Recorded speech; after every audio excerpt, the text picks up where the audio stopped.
दिन का समय था और राज अपने घर के बाहर कुर्सी पर बैठा हुआ था। राज उदासी और अशांति से भरा हुआ था। अपने फ्यूचर को लेकर काफ़ी दुखी दिखाई दे रहा था। राज ने कभी अपने सपने में भी यह नहीं सोचा था कि उसका यह हाल होगा। वह जिस पर विश्वास कर रहा था वही उसके साथ विश्वासघात करेगी। वह जिसके लिए ढेर सारे सपनों का सेज कर रहे हुए हैं और जिसकी कामयाबी के लिए वह हर दिन मेहनत मजदूरी करते हुए आधे पेट खा रहा है, कभी पानी पीकर ही काम चला रहा और उसकी कामयाबी के लिए ईश्वर से रात दिन प्रार्थना कर रहा है। जब वह कामयाबी के शिखर पर पहुंचेगी तो उसे लात मार के किनारे कर देगी। क्या पत्नी का ऐसा ही स्वरूप होता है? क्या उसे गंभीरता से पत्नी का दायित्व निभाना नहीं चाहिए था? शायद दुनिया का यही दस्तूर हो कि काम निकल जाने के बाद भूल जाना, परंतु मैं कोई गैर थोड़ी ही था।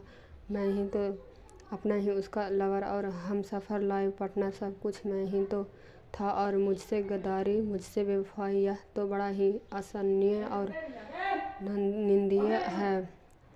राज अभी अपने ही फ्यूचर के विषय में उलझा हुआ था। तभी अचानक एक वीआईपी गाड़ी आकर उसके सामने रुक गई। सहसा राज की निगाहें उसी ओर चली गई। यह गाड़ी उसके लिए कोई अपरिचित नहीं थी, बल्कि उसकी ही अधिकारी पत्नी पल्लवी की थी, जो आज बड़े ही तीखे मूड में आ रही थी। गाड़ी के रुकने के पश्चात गाड़ी का दरवाज़ा खुला और उसके पल्लवी बाहर निकली। वैसे पल्लवी काफ़ी सुंदर और हसीन थी, परंतु आज वह उतनी ही बदसूरत और बदरंग लग रही थी कि जितनी ही वह पहले कभी रूपसी और सौंदर्य की देवी लगती थी। पल्लवी गाड़ी से नीचे उतरी और उसके पीछे कई बड़े अधिकारी भी चल रहे थे। पल्लवी ने राजू को घर घूरते हुए देखा और फिर एक फाइल को उसके सामने बढ़ाते हुए नाराज़गी भरे शब्दों में कहा, राज, इन पेपर पर साइन कर दो। राज ने कुछ दिनों तक पल्लवी के चेहरे आश्चर्य से देखा, फिर नाराज़गी भरे शब्दों में पूछा, पल्लवी, इन पेपरों में क्या है? मैं कुछ समझ नहीं। पल्लवी ने राज को कुछ समय के लिए देखा और फिर नाराज़गी भरे शब्दों में कहा, मैं तुमसे डिवोर्स चाहती हूँ। यह तलाक के पेपर है। अब मैं तुम्हारे साथ नहीं रह सकती हूँ। मेरा स्टेटस और तुम्हारा स्टेटस मैच नहीं करता है। मैं जहाँ भी जाती हूँ तुम वहीं मेरी बेइज्जती करने चले आते हो। अब तो हद हो गई है। पानी सर से ऊपर तक चढ़ गया है। एक पल भी तुम्हारे साथ नहीं रह सकती। तुमने तो मेरी ज़िंदगी को तबाह करके रख दिया है।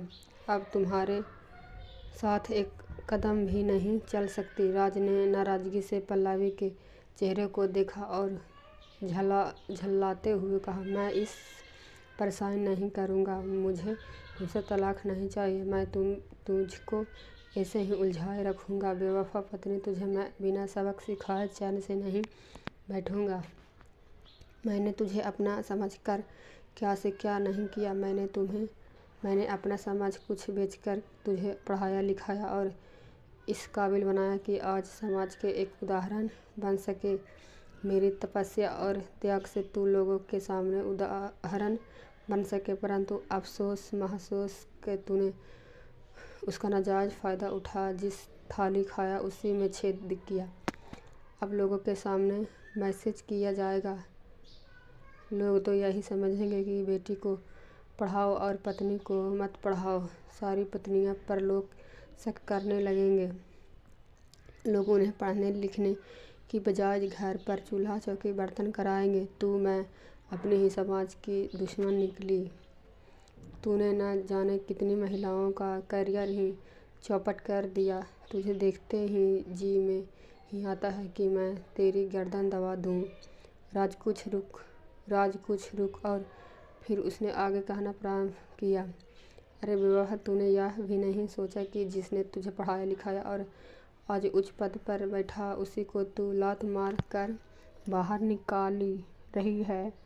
गद्दारी, वह भी अपने पति के साथ, तुझे तो नर्क में भी जगह नहीं मिलेगी। मैं हूँ, तुझे तो भगवान भी माफ़ नहीं करेगा। तू औरत जात के नाम पर कलंक है। क्या नहीं समझा तुझे? मैंने कॉलेज से लेकर आज तक एक प्यार की देवी के रूप में समझा। तुझे अब पता नहीं था तो देवी नहीं बल्कि डायन है। तूने वह काम किया है। तूने मेरे हृदय में वह छेद किए हैं जो शायद कभी भर नहीं सकते। कितने गहरे जख्म दिए हैं। मैं ना चैन से जी पाऊँगा और ना ही चैन से मार पाऊँगा। तूने मुझे जिंदा लाश के समान बना कर रख दिया है। अब मुँह उठाकर चली आई। तलाक चाहिए? जा, मैं तलाक नहीं देता। तुझे जो करना है कर ले। बड़ी अपनी पद प्रतिष्ठा के घमंड में चूर है तो मैं तेरी घमंड को जरा देर में निकाल कर रख दूंगा। पल्लवी ने कुछ क्षणों तक गुस्से में भरकर राज के चेहरे को देखा और फिर नाराजगी भरे शब्दों में कहा, डिवोर्स पेपर पर यहाँ है, साइन नहीं करेगा तो कोर्ट में करेगा। आज यह मैटर हम दोनों के बीच में है, फिर यह सारी दुनिया में चला जाएगा। डींगे तो बड़ी बड़ी ऐसे ही हक रहे हो जैसे तुमने मुझे एक LKG और UKG से पढ़ाया हो। पति पत्नी एक दूसरे का सहयोग करते हैं ही है, इसमें नई क्या बात है जो तू इस प्रकार से मुझे ब्लेम कर रहा है? तू शायद यह नहीं जानता मेरी पावर क्या है। मैं क्या नहीं कर सकती हूँ। मैं तुझे बर्बाद करके रख दूँगी। मैं तुझे चैन से जीने नहीं दूँगी। मैं तेरा जीवन बर्बाद करके रख दूँगी। तू चैन से ना जी पाएगा और ना ही मर पाएगा। तेरा जीवन नर्क से भी बढ़कर बदतर कर दूँगी। शायद तू यह नहीं जानता कि मैं आज हूँ। आज तुझे जलाकर भस्म कर दूँगी। राज ने कुछ समय तक पल्लवी के चेहरे को देखा। इसके पश्चात एक जोरदार ठहाका लगाते हुए कहा, अरे 2 टके की बाजारू औरत, तू मुझे बर्बाद करेगी? तुझे अपनी पावर पर इतना ही घमंड है? इस पावर को देने वाला वह तेरा सामने खड़ा है जिसने तुझे इतना पावरफुल कुछ अधिकारी बनाया है और आज तू उसी के ही आंखों दिखा रही है। तुझे तो मैं क्या भगवान भी माफ़ नहीं करेगा? पैसा और पावर में तेरा सब कुछ देख लिया। तेरे पास है ही क्या? अंदर से एकदम झूठी, मक्कार, दगाबाज और कमीनी है। मैं तेरा कमीनीपन अच्छी तरीके से देख लिया है। तू मुझे क्या बर्बाद करेगी? तू तो अंदर से पहले ही बर्बाद हो चुकी है और जो पहले से ही बर्बाद हो चुका हो उसे बर्बाद क्या करना? तू एक दिन पछताएगी, बहुत ज़्यादा पछताएगी, क्योंकि तेरे पास ना ही पैसा होगा और ना ही पावर होगी और ना ही अपना परिवार होगा। तू एकदम कंगाल होगी। तुझसे अच्छे तो रोड के भिखारी हैं जो भीख मांगकर अपने परिवार के साथ खाते पीते और मौज मस्ती करते हैं। वह अपने परिवार से कभी गद्दारी नहीं करते हैं, कभी बेवफाई नहीं करते हैं, कभी गैर जिम्मेवार हरकत नहीं करते हैं। जब तुझे अपनी गलती का एहसास होगा तो मेरे हाथ से बाजी का जा चुकी होगी। तू ना घर की रहेगी और ना ही घाट की रहेगी। राज की बात सुनकर पल्लवी का गुस्सा 7वें आसमान पर पहुंच गया और उसने नाराजगी भरे शब्दों में राज से कहा, सब नॉनसेंस, मैं तुम्हें कोर्ट में घसीटूंगी, तब तुम्हारी अकल ठिकाने आएगी। बाद तुझे घमंड हो गया है। मैं तेरा घमंड चूर चूर कर दूंगी। मैं तेरी ज़िंदगी बर्बाद करके रख दूंगी। पल्लवी इस प्रकार गुस्से में बड़बड़ाती हुई राज को वार्निंग देती हुई अपनी गाड़ी में बैठकर वापस चली गई। राज अपनी पत्नी को बदले हुए स्वभाव को देखता ही रह गया और उसके स्वयं से कहा, ऐसी बेवफा पत्नी को मैंने पढ़ा लिखा कर बर्बाद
जन्मदिन पर सब कर रहा था, हवा भी खाली हाथ,